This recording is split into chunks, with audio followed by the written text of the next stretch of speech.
Welcome to episode 5 of the Crackpot podcast with James LaFond and Lynn Lockhart. This episode was taped July 11th and will be presented in 5 parts. You're listening to part 5. It's an extremely high priority for our government to keep this rolling. I would think it would be the last thing that goes offline. It needs to be. Yeah. They did reorganize it, so you have food stamps coming out 25 days a month now instead of just 10. It was originally just 3 days, Yeah.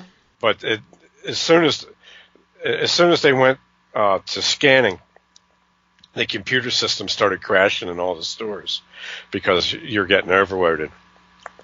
It was too much of a bottleneck doing all your business 3 days, 5 days out of a month. Right. So it got spread out a little bit, but after the riots in Baltimore, it got spread out to 25 days. So that'll reduce the size of it. So it's got to be something big. It's got to be something that disables the government. Yeah. That item that you got a link for me for the planter's plea, Yeah. I haven't read the second portion of it yet.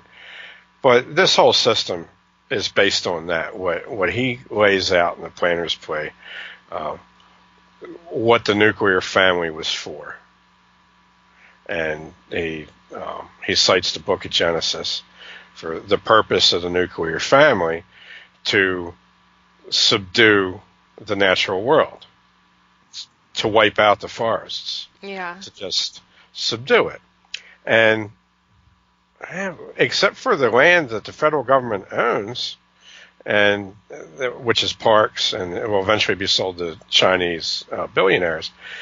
Except for this land, it's all been subdued.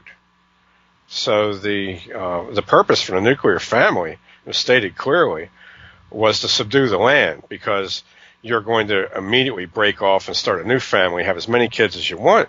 Even Increase Mather didn't have any bad things to say about Congregationalist soldiers who ran away from the Indians during the 1676 war and left their women and children to be killed and captured because they could always father more children.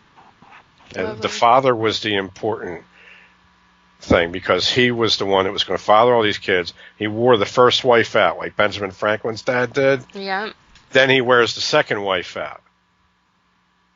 You're trying to get 7 to 10 kids per woman, and then you move on to the next woman. But the purpose of that is really to do what Gilgamesh and Enkidu did when they killed the guardian of the forest and began deforestation. So with that done, what else is there for the nuclear family? So it makes sense to me that things have evolved beyond the nuclear family. Yeah, and then I think the nuclear family has its weaknesses. I come from, my family's from South America, and they, those non-Anglo cultures don't really use the nuclear family as in the same way. It's more of an extended unit, and you don't break off to do your own thing. The way the nuclear family was used in English North America was not focused on the success of the family. The family was expendable. The reason why the people that started the plantation system in North America wanted the nuclear family was it was the quickest way to conquer the natural order, to conquer the devil's realm, which was the forest, and to wipe it out. And by 1783, George Washington was ordering great hunts, telling all the men in certain districts just to kill everything, because that's the way to beat the Indians. Now, the people that escaped from the plantation system, either by working off their term of service or by running away, like Message Browning, he had 64 grandsons. they formed clans. They went back to their Irish and Scottish roots, and they formed clans all through Appalachia and across the South, and out. They did it again out in the Rocky Mountains. And this was a more sustainable way. This was families working for families. The nuclear family is just working for the system, for the consumer system.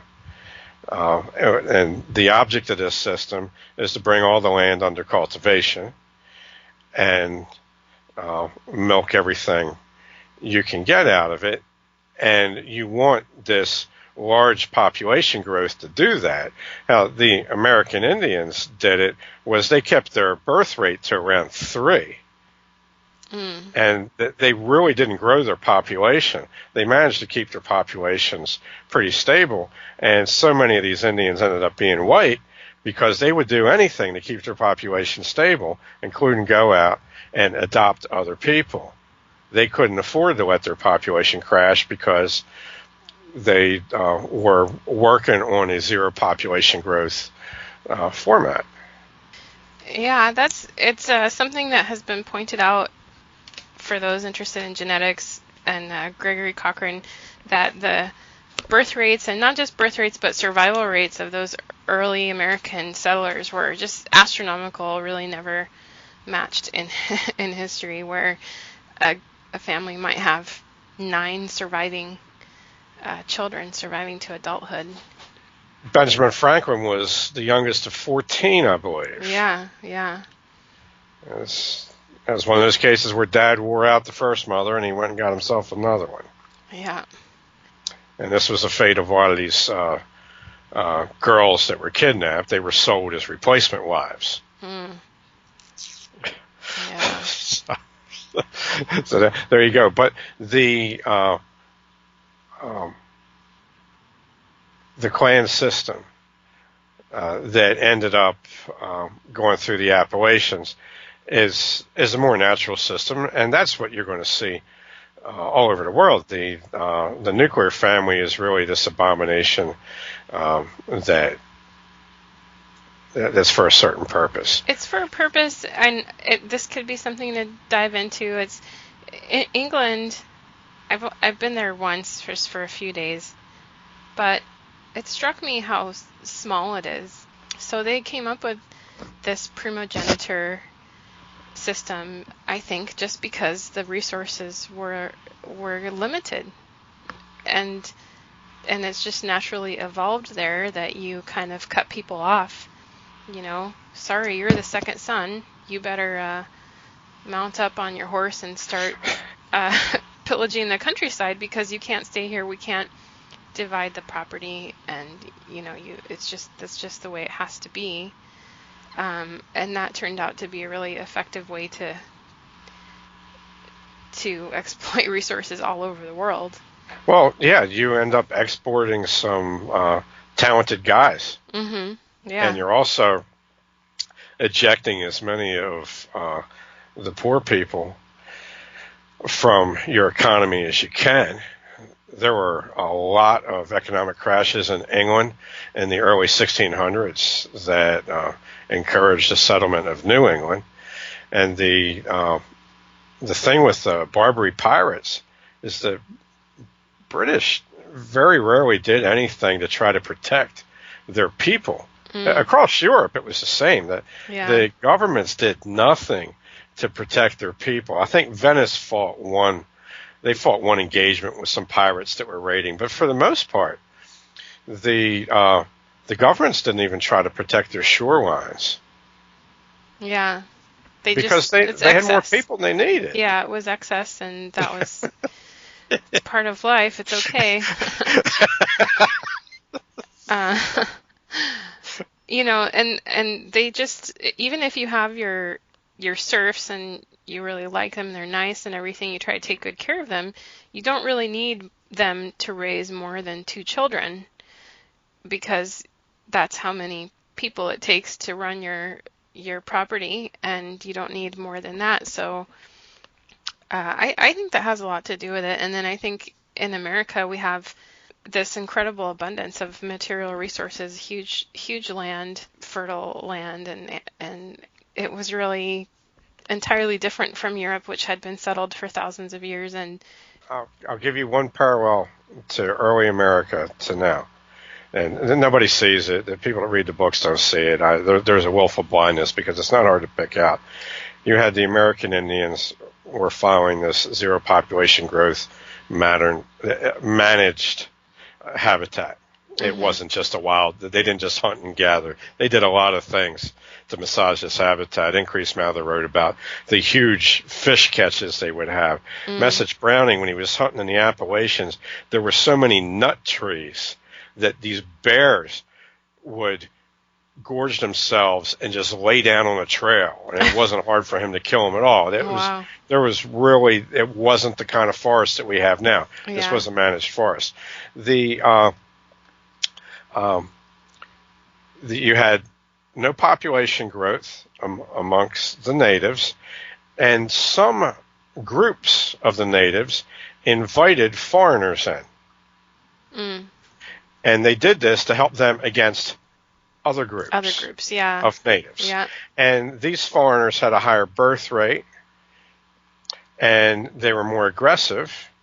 And after they helped the group that let them in, they usually turned on the group that let them in the first place. All right. We have the exact same thing going on now. We have some groups of people in the United States where the people that make everything, that make a living, and aren't just on the dole, all have zero population growth or less. Some groups of these people are bringing in more aggressive, more fertile peoples from other places. Yeah. To help them against their fellow natives. It's the exact same thing. It really is, yeah. and nobody has seen it. Nobody's going to see it. It's just going to remain buried there. It's out there because one of the things that people like to say, well, unless you're a Native American, then you cannot criticize immigrants, right? And the response I've seen from the alt-right is, yeah, that worked out really well for the Native Americans, right? So that's right. And the fact is, and it's not the natives against the invaders. The Native American defenders were usually outnumbered by the Native American allies of the European immigrants. Right. And they weren't just outnumbered by the European immigrants. They were also outnumbered by the Indian allies of the European immigrants. And you're going to have the same thing here. Yeah. You have 54% of the native population is going to be voting to bring in, the hammer that they're going to bring down on the other part. And eventually it's going to eat them up and they'll get their just desserts. Well, James, on that note, I think I'm going to close this podcast. Okay. Thank you. Thank you. Thank you for listening to part 5 of episode 5 of the Crackpot podcast with James LaFond and Len Lockhart.